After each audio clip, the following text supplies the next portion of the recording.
Flat entry हो गया यहाँ से, ठीक है। बिग साइज का ये लिविंग एरिया हो जाएगा, ठीक है।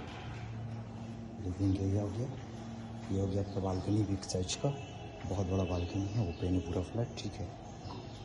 ये लिविंग एरिया था। फिर आपका एक ही रूम या हॉल जो भी बना लीजिए, ठीक है। ये डाइनिंग स्पेस कह सकते हैं। सामने अलमीरा है, सामने मिरर भी लगा हुआ है, हैंड वॉश बेसिन है।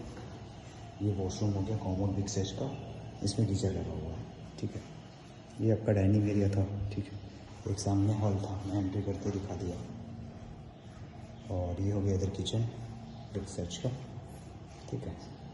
गैस कनेक्शन आ गया है, यहाँ लगा हुआ पाइप के थ्रू। पर्दे वगैरह रॉड वगैरह सब लगे हुए हैं, पंखे लाइट वगैरह सब, ठीक है। इधर आपका एक रूम है, पंखे लाइट सब लगे हुए हैं, इसमें कबर्ड भी है, ठीक है। पंखे लाइट सब लगे हुए हैं।